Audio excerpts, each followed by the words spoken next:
En los tebeos, Mortadelo y Filemón siempre terminan peleándose porque la última misión se les había ido al carajo. ¿Por qué? Pues por culpa de alguna metedura de pata. País chapucero. Pero como en las esferas del universo, en el episodio siguiente volvían a estar juntos como si la noche les hubiera, de una manera inexplicable, reconciliado. España además siempre tiene tarea para los dos agentes de la tía, no hay problema. Filemón es el jefe, pero Mortadelo es el que resuelve, aunque sea disfrazándose de lo que haga falta. De tanto disfrazarse, es verdad, es probable que haya perdido hasta su propia identidad. Mortadelo puede alejarse de Filemón y Filemón puede reprocharle a Mortadelo incluso que ha estado 15 años cobrando de su empresa. Pero pese a la dureza de las acusaciones y pese a que otra vez al final del capítulo vuelvan a enredarse pareciendo que se pegan, la enemistad no es verdadera, porque España estará otra vez esperándoles en el siguiente capítulo con nueva tarea. En las mociones de censura, Mortadelo parece que va contra el enemigo de la tía, que se llama Padrino. TIA significa Técnicos de Investigación Aeroterráquea, que es prácticamente lo mismo que la IGA, la Iberoesfera de Agitación Aerofascista. Padrino es, obviamente, partido antiespañol del reino infernal no es no. Pero en verdad a Mortadelo le da lo mismo la suerte de ese sin Dios que gobierna como padrino, porque lo que realmente quiere es llevar otra vez a la casa común a su amigo Filemón, con el que tanto quiere. Es que no se puede olvidar de repente todos los pianos que se te han caído encima en los últimos 40 años. La historia también tiene su parte triste. Mortadelo es muy amigo del travestismo y por eso cada noche escoge el disfraz que más le cuadra.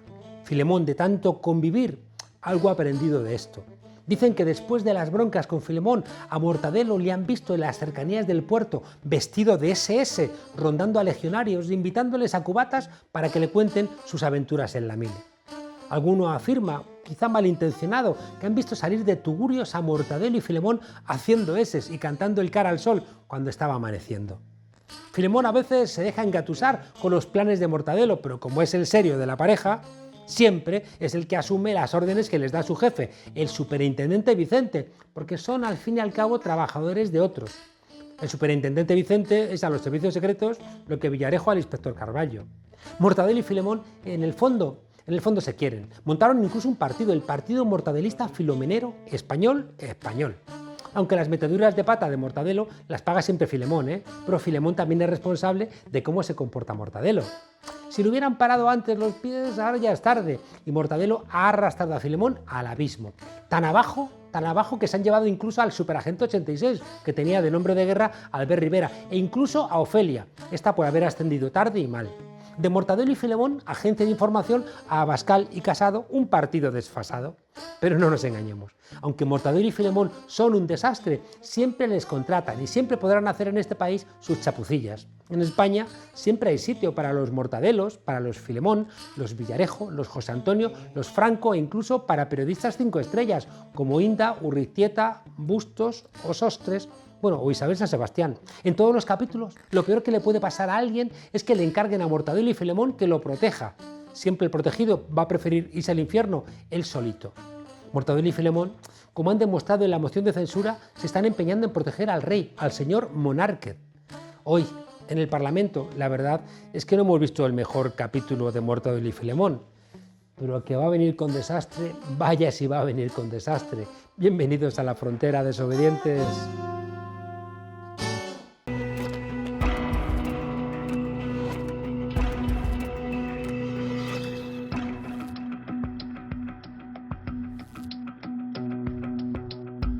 El pasado domingo fue un día histórico para Bolivia y podríamos decir para toda América Latina. El MAS, el partido de Evo Morales, logró con Luis Arce y David Choquehuanca una victoria arrolladora en la primera vuelta de las elecciones bolivianas. Más de 20 puntos de diferencia con el candidato de la derecha, Carlos Mesa, que unía a todas las derechas.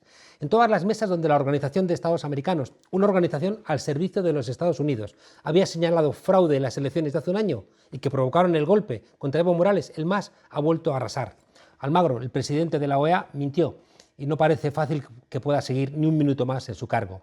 Con el pueblo boliviano no pudieron ni policías, ni militares, ni el gobierno de facto, ni la OEA, ni la CIA, ni la derecha española. Tampoco las campañas de intoxicación de medios de comunicación corruptos bolivianos, españoles y de muchos sitios. Tampoco las miles de cuentas falsas creadas por las redes americanas con sus empresas. De esas cuentas, de sus conexiones internacionales, de la presión y desinformación a la que fue sometido el electorado boliviano, nos hablará hoy una de las personas que más sabe sobre el tema, Julián Macías, director del Observatorio sobre Desinformación Digital. Buenas noches y bienvenido a La Frontera, Julián. Hola Juan Carlos, ¿qué tal? Quería preguntarte, en primer lugar, hace un año nos contaste, cómo habían funcionado las redes en las elecciones que terminaron con el golpe de Estado contra Evo Morales. ¿Qué hay parecido y en qué se diferencia lo que ha pasado con las redes en estas elecciones? Bueno, pues la verdad es que, bueno, me sorprendió a medias lo que encontré, pero básicamente lo que pasó es muy diferente a lo que pasó hace un año. Recordemos que hace un año, bueno, en el análisis que hice de 14 campañas hashtags que básicamente se concentraron en una semana, la semana del golpe de Estado, se lanzaron más de 1,5 millones de tweets con más de 200.000 cuentas falsas recién creadas, la mayoría de ellas. Y bueno, pues algunos de estos hashtags pues llegaban a tener 400.000 o 500.000 tweets, ¿no? Y precisamente los protagonistas, algunos de ellos eran tanto la presidenta de facto actual como los candidatos que quedaban frente al MAS, ¿no? Camacho y Mesa, ¿no? Que fueron protagonistas en el golpe y que cada campaña que hacían, pues cada hashtag, como te decía, tenía cientos de miles de tweets. ¿Qué es lo que ha pasado ahora? Lo que ha pasado ahora es que, por ejemplo, el hashtag sacado por Camacho, durante toda la semana solo tuvo 200 tweets apoyando. Y el hashtag de Carlos Mesa, de su campaña, durante toda la semana solo tuvo 2.000 tweets apoyando. Estamos hablando de campañas que tenían en solo una hora cientos de miles de tweets, ahora pues solo tenían unos cientos de tweets. Es decir, bueno, evidentemente la primera conclusión es que los bots que estuvieron en la campaña pasada no estuvieron. La otra es que sin esos bots el apoyo digital en redes es prácticamente nulo, no existe ese apoyo. Y yo creo que esto lo que aclara es que, bueno, hace un mes, no sé si recuerdas, que Facebook en su reporte en septiembre señaló a una empresa, CLS Strategies, una empresa de Estados Unidos, que, digamos, se le pilló con el carrito de los helados con creación de varias cuentas falsas, tanto en Facebook como en Instagram, y evidentemente en Twitter, porque trabajan en todas las plataformas, digamos, atacando los gobiernos de México, de Venezuela y de Bolivia. Aunque seguramente el trabajo que están haciendo contra otros gobiernos o partidos políticos es en más países, ¿no? Pero en este caso Facebook reportó con datos e incluso un reporte del gasto de más de 4 millones de dólares en campañas de desinformación y de mentira con cuentas falsas, ¿no? Por lo tanto, la conclusión es fácil. Una vez pillado, de hecho, la empresa CLS Strategies, algunas de las personas que estaban detrás de esta campaña en Bolivia, como Mark Feierstein y Juan Cortiñas, desaparecieron de la web, es decir, lo echaron después de este escándalo. Claro, es la primera vez que pasa esto a nivel mundial, bueno, después de lo de Cambridge Analytica, ¿no? Entonces, bueno, digamos que en un solo mes no han tenido tiempo a contratar a otra empresa o, digamos, la creación de estas cuentas falsas que han estado inactivas por este motivo que Hmm. ¿Podemos establecer algún tipo de relación? ¿Hay estudios o se trata de intuiciones? La relación entre un resultado electoral y el trabajo en redes sociales. Bueno, yo creo que puede tener cierta influencia, es decir, que, a ver, depende también del tipo de campaña y de emocionalidad que pueda crear. Yo sí que creo que, es decir, lo que ha pasado con Evo Morales los 2 o 3 últimos años ha sido tremendamente sanguinario, ¿no? Bueno, todas estas campañas que hablamos, que tenían más de 1 millón de tweets, hablaban más allá de hablar de que hubo un fraude y no hubo un golpe, ¿no? Casi todas las campañas eran de Evo narcotraficante, Evo asesino, Evo pedófilo, Evo dictador, bueno, toda esta sarta de ataques. Y bueno, yo sí que creo que hay una parte de la población que funciona, pero este tipo de estrategias no es solo digital. Siempre tiene un componente en medios de comunicación que en el caso de Bolivia es alucinante, es decir, no hay ni un solo medio que apoyara al MAS, es decir, todos iban alimentando, digamos, dándole verosimilitud a estos ataques que luego digitalmente son un poquillo más se pasan más de la raya, pero que tienen el componente de verosimilitud porque esos marcos comunicativos normalmente los abren los medios tradicionales, ¿no? Entonces, bueno, digamos que yo sí que creo que afecta y de hecho por eso lo usan, no solamente en Bolivia, sino en todos los países. Un ejemplo es España, ¿no? Es decir, que yo sí que creo que tiene influencia, pero claro, no es toda la realidad. Si te metes en Twitter hay una burbuja donde es irrespirable, ¿no? El aire que se respira, totalmente polarizado. Esa no es la realidad. Y de hecho el ejemplo es los resultados electorales, ¿no? Por más campañas que hayan hecho y tener una potencialidad, incluso en estas estrategias de medios, luego está el aval de unas políticas o de un gobierno que, bueno, parece que a la mayoría del pueblo de Bolivia les ha convencido para renovar el voto en el partido que gobernó durante 14 años. Claro, seguramente hay una prueba indirecta, ¿no? Y es que si el marco está cerrado en redes sociales, en radios, en periódicos, en televisiones, bueno, pues se genera de alguna manera eso de, si lo dicen todos, algo habrá, ¿no? Y que quizá también explique, Julián, ese silencio de las clases medias a la hora de decir que iban a votar. Sí, bueno, a ver, yo sí que creo, bueno, lo primero que hay que partir de una realidad en Bolivia que es que mayoritariamente es indígena, así, hay una población de calado indígena y sobre todo es el país, digamos, que tenía los peores antes de entrar Evo en el gobierno, tenía niveles de pobreza, de analfabetismo y, bueno, todos los valores negativos, estaba a la cola o segundo por la cola en toda América Latina detrás de Haití. Y claro, la evolución que ha tenido el país en 14 años multiplicando por 10 el ahorro de los trabajadores, el sueldo mínimo, o multiplicando por 5 el Producto Interior Bruto, reduciendo la deuda a 3 veces menos. Es decir, hay un montón de parámetros, incluso aumentando la inversión, digamos, inversión civil de infraestructura, más de un 1000%, es decir, que yo creo que sobre todo la gente que más ha recibido este tipo de desarrollo es toda esa masa poblacional que estaba en pobreza máxima y que por más que le llegue una campaña Y ha ascendido socialmente. que tiene esa legitimidad de confiar en un gobierno con el que vieron que progresó, era abismal el país. Oye, la retirada, por tanto, de apoyo, ¿no?, a esta empresa CLS se traduce en que Camacho y Mesa prácticamente no han recibido apoyo en las redes sociales. Sí, como te decía, esa es la primera conclusión. Está claro que además es que son ridículos los datos que tiene en redes. Hace un año, cada tuit que ponían cualquiera de estas cuentas tenían 6.000, 7.000, 8.000 retweets. Y ahora el tuit con más tweets de la campaña es que están en campaña electoral. Se supone que ahí están poniendo los máximos sus militantes y todo. Tienen 100 o 200 retweets. Es decir, que Una cosa ridícula. claro, pero a ver, lo importante realmente de la empresa esta, digo, que más allá de que se la haya pillado es quién está detrás de esta empresa. Entonces, bueno, en el hilo lo que explico con prueba es que detrás de CLS Strategy están trabajadores de la OEA y de Atlantic Council y de la USAID, es decir, de este conglomerado de lobby geopolítico que tiene muchas aristas, pero claro, lo grave es que digamos que incluso de diferentes colores, ¿no?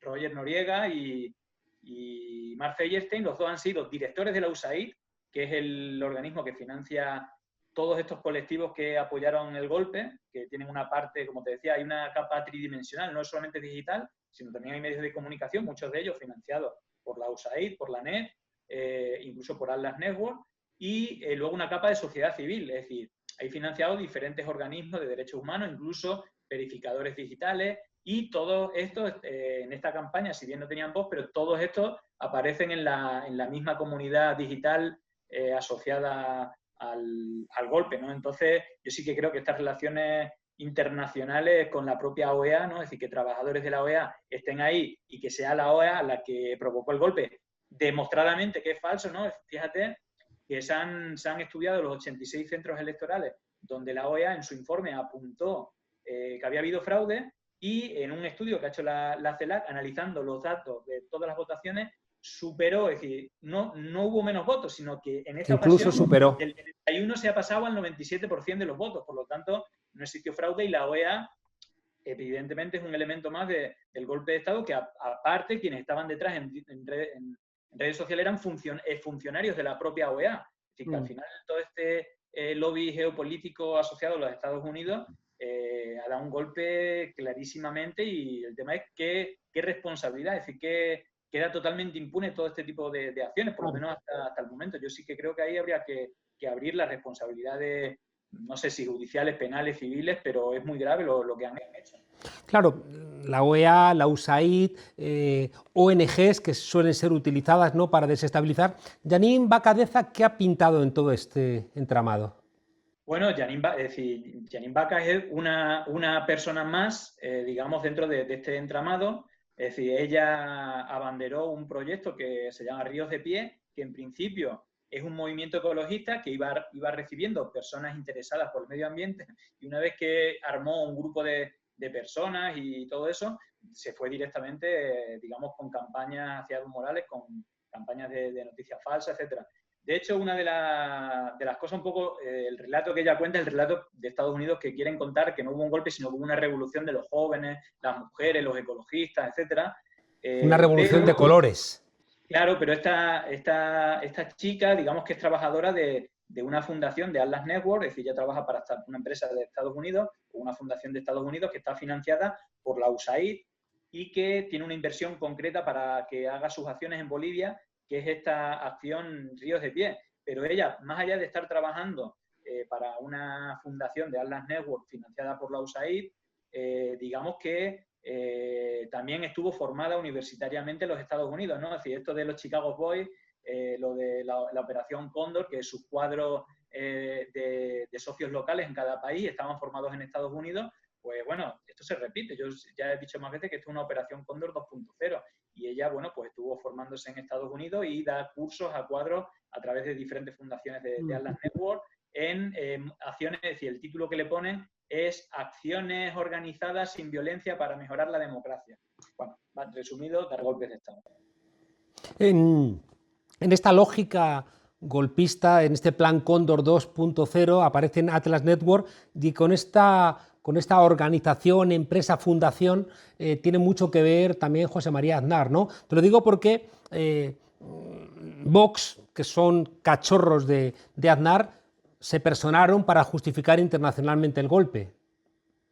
Evidentemente, es decir, está clarísimo, ¿no? Es decir, Aznar, digamos, hay un momento histórico que es el apoyo de José María Aznar a la guerra de Irak, ¿vale? Esto no fue gratuito, más allá de que tuviera el 95% de la población española en contra de la guerra, ¿no?, de las movilizaciones quizás más grandes que ha habido en España, pero bueno, le da igual. Él se reunió con Bush, puso los pies encima de la mesa porque un rato antes de esa reunión le había contado cuál era su futuro, y su futuro es que tras apoyar la guerra de Irak iba a empezar a cobrar millonadas de News Corp, que es Fox News, que es quien se inventó aquello de armas de destrucción masiva. Fue un invento de un medio digital, y el inicio de estas estrategias de desinformación y de posverdad, en el cual, generando odio hacia un enemigo, pues es capaz de aglutinar a gente que cualquier mentira que le lance le vale. Entonces, a partir de ese momento empezó a trabajar para este espacio socio comunicativo, económico, geopolítico, ¿no?, de los intereses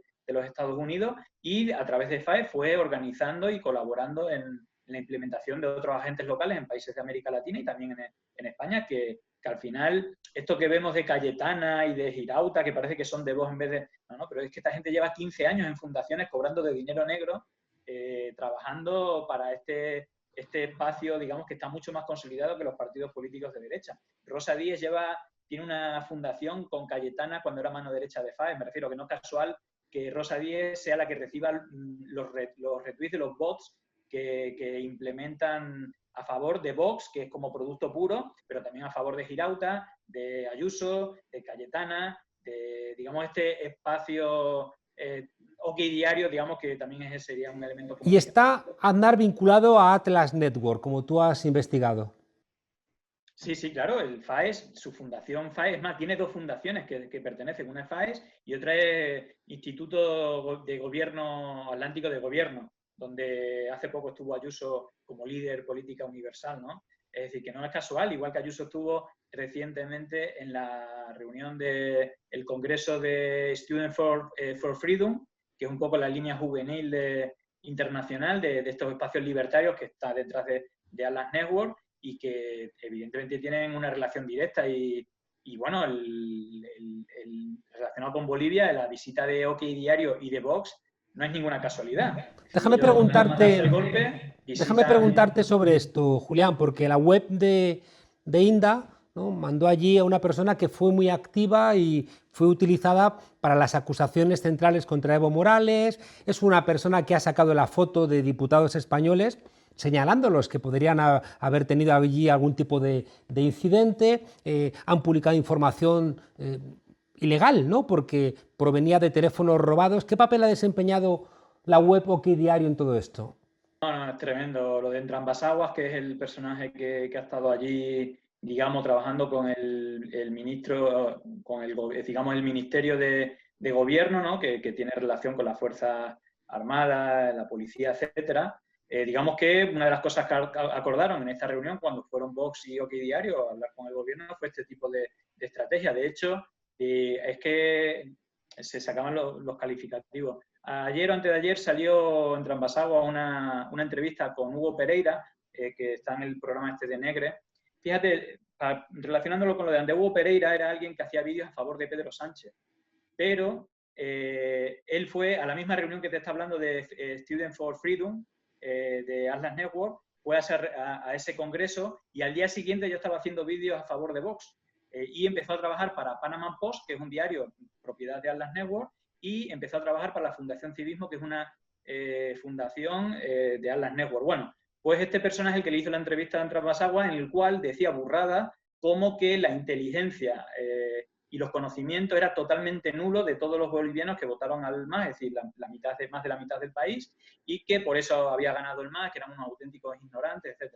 Pero bueno, lo más grave todavía que esto, que bueno, me parece de una persona que es ignorante totalmente, pero lo más grave, más allá de que hiciera públicas imágenes y dónde se alojaban los observadores internacionales durante el golpe para que la amedrentaran, de hecho fue así, se trasladaron mensajes por WhatsApp en grupos golpistas para amedrentarlo, es que anteriormente hay una especie de bulo que lleva en exclusiva a nivel mundial OK Diario, que es una supuesta relación de Evo Morales con una menor de edad, y es tremendamente asqueroso porque hubo una reunión, una entrevista que le hicieron a uno de un viceministro de Justicia, en el cual le preguntaban por la información que Entrambasaguas había hecho pública, y decía que no existía ningún tipo de denuncia, ningún tipo de proceso judicial, ni existía nada, solamente lo que había publicado Entrambasaguas en OK Diario.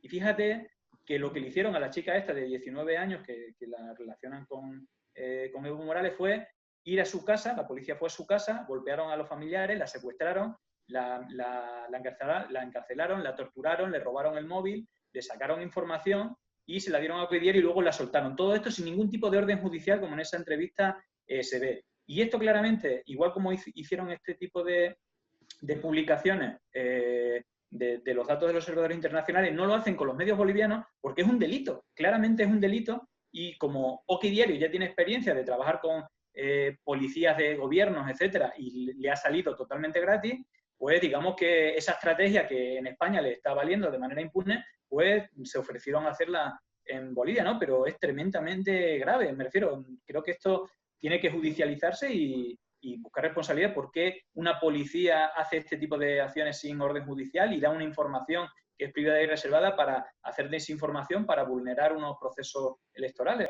Sí, sí, como una web como OK Diario colabora en procesos de desestabilización política. Julián Macías, director del Observatorio contra la Desinformación Digital, vinculado al Instituto 25M. Muchas gracias por este estudio que creo que desvela tantas cosas y, sin embargo, el pueblo boliviano respondió, ¿no?, de una manera espectacular, generando una ola, ¿no?, de esperanza en todo el continente latinoamericano. Así es, bueno, yo creo que, como te decía antes, creo que esto vale como lectura para otros países, ¿no? Creo que al final, incluso esta estrategia de desinformación, la manera más eficaz de hacerla es gobernando bien. Yo creo que el legado que dejó Evo Morales, ¿no?, seguramente con los datos en la mano, hice un hilo sobre ello, sea el mejor gobierno de la historia en América Latina, ¿no?, multiplicando por 10 casi todos los valores positivos y reduciendo a la mitad o 3 veces todos los indicadores negativos, y yo creo que al final la población por más que influya una parte, ¿no? Yo creo que la mayoría de la población lo que quiere son buenos gobiernos y que eso es lo importante, ¿no? Entonces, creo que es una buena lección y posiblemente un punto de inflexión para que vuelva a haber gobiernos, digamos, que no tengan esa dependencia o que no estén impuestos por los Estados Unidos, ¿no? Que se trabaje esa patria grande de la que tanto se habla, ¿no? Prometieron, regresaréis, seremos millones y lo han cumplido. Julián Macías, muchas gracias por acompañarnos en nuestra frontera y un fuerte abrazo. Gracias a ti, otro abrazo, Juan Carlos. Hasta pronto. Lo que hoy nos convoca aquí es una moción de impostura. Esta moción no la dispara contra el Gobierno, sino contra el partido que le ha dado trabajo 15 años. Y lamento decirle que el tiro le ha salido por la culata. Si usted hoy aquí ha venido a colocarse en una equidistancia imposible, falsaria, en la que no cree ni usted mismo. El partido, gracias al cual ustedes gobiernan en Madrid, en Andalucía y en Murcia.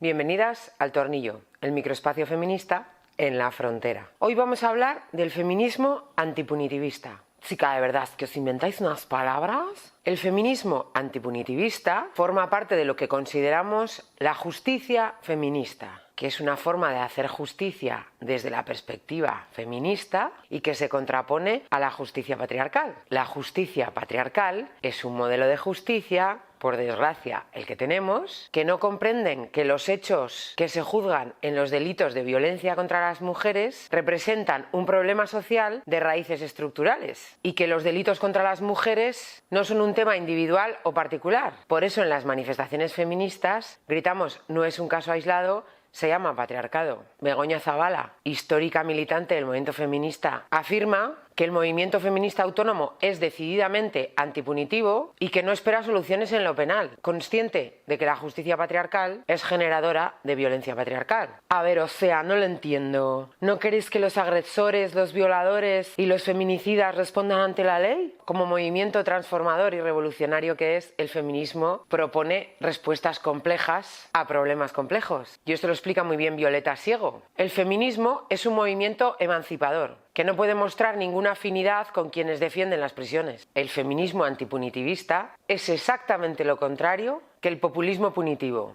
Laia Serra explica perfectamente lo que es el populismo punitivo. La estrategia ideológica, manipuladora y reaccionaria del Estado de explotar las inseguridades colectivas para neutralizar ciertos debates sociales y criminalizar selectivamente ciertas conductas y sectores sociales para ir restringiendo libertades fundamentales. ¿Para qué sirve el populismo punitivo? Para evitar que el Estado asuma su responsabilidad en la desprotección de ciertos sectores sociales, en las consecuencias directas o indirectas de sus políticas, ofreciendo un pan para hoy y hambre para mañana. El castigo al delincuente. Así se genera un efecto balsámico y se canaliza toda la indignación y toda la ansiedad que generan las violencias estructurales. En lugar de tratar de desmontar los cimientos del sistema patriarcal que está detrás de todas las expresiones de violencia contra las mujeres, porque nos necesita sumisas, obedientes y serviles, se buscan chivos expiatorios, se proponen castigos ejemplares y en cada nuevo caso seguiremos haciendo que este es otro caso aislado y no otra expresión del patriarcado. A ver, pero sea, de verdad, en serio, ¿es que las feministas no queréis que los violadores, los agresores y los asesinos de mujeres vayan a la cárcel? Porque no lo entiendo.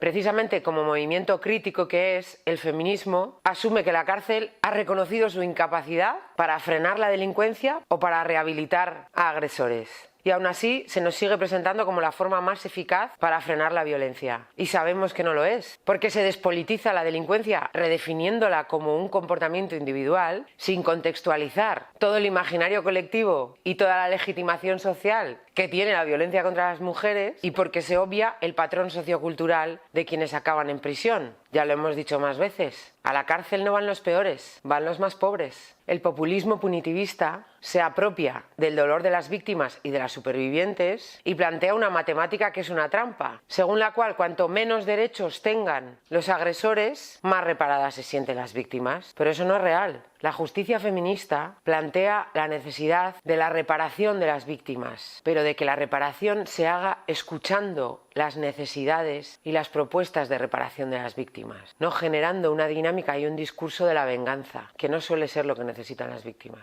La justicia patriarcal no protege a las mujeres, sino que nos propone un chantaje, que explica muy bien María Luisa Maqueda. El Estado ofrece protección a las mujeres a cambio de obtener nuestra subordinación y obediencia, y nos impone la denuncia, la renuncia al perdón y la asunción de un conjunto de dispositivos de control. Así, en lugar de considerar que todas las manifestaciones de violencia contra las mujeres son síntomas y consecuencias de la violencia estructural y de la situación de opresión en la que vivimos todas las mujeres en esta sociedad patriarcal, se nos considera víctimas de actos individuales con daños concretos y que solo se pueden reparar con castigo, con venganza o con reparación monetaria. ¿Qué enseñanzas nos proporciona el antipunitivismo feminista frente al populismo punitivista? Laia Serra te lo responde, que el énfasis en el castigo desvía la atención de las obligaciones del Estado de prevenir, reparar y garantizar que no se van a repetir todos los actos de violencia contra las mujeres. No queremos venganza, no queremos violencia,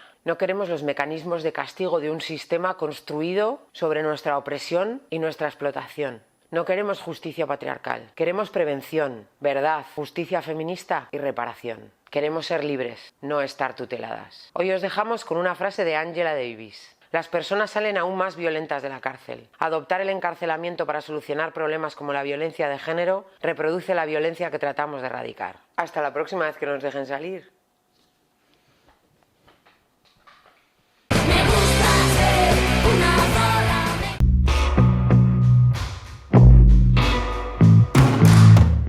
España ya supera el 1.000.000 de contagios. Nuestro país ha alcanzado 1.005.295 infectados de coronavirus desde que comenzó la pandemia.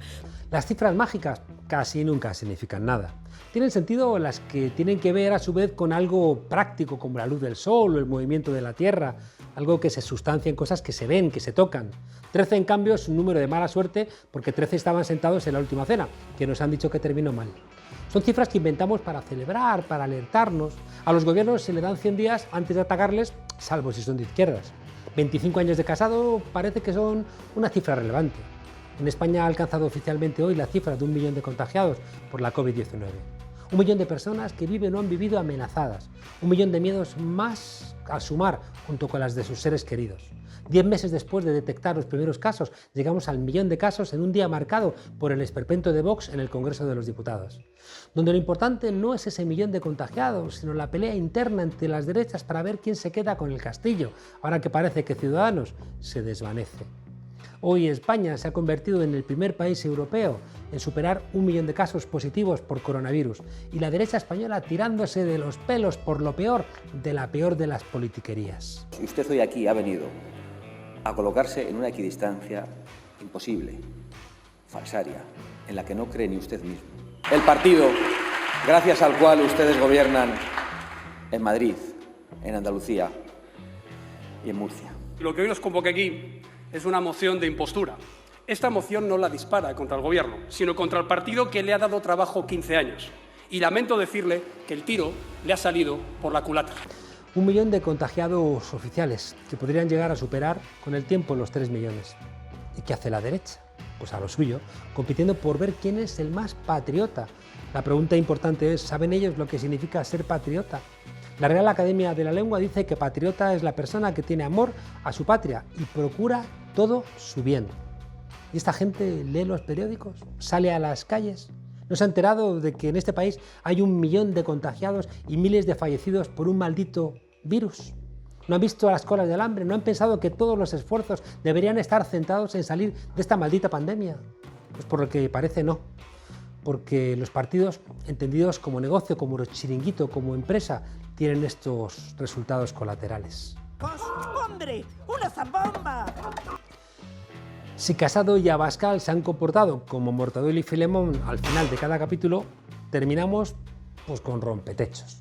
La derecha española sufre miopía social de aquellos tiempos en donde ni las gafas te la arreglaban. Solo ve en ese millón de contagiados una manera de disparar al gobierno, a ver si hacen caja electoral. La derecha española oye voces. Quizá por eso Díaz Ayuso dice, coincidiendo con Santiago Abascal, que no se trata de confinar al 100% de los ciudadanos para que el 1% se cure. ¿Por qué vas a perder el tiempo pensando en contagiados cuando te estás jugando saber quién va a ser el nuevo caudillo o la caudillo de España? Y lo peor es que no albergan ningún propósito de enmienda. Aumentará el contador de contagiados y ellos seguirán gritando Venezuela, ETA, memoria antifascista española que es enemiga de la patria. ¿Para qué intentar que la cifra de contagios no llegue a los 2 millones? ¿Para qué arrimar el hombro? Bastante tienen ellos con plantar miles de banderitas en los parques. Pero hasta en eso han mentido. Porque sabes una cosa, siempre que te argumentan solo con una bandera, siempre te están mintiendo. Hasta la semana que viene, desobedientes.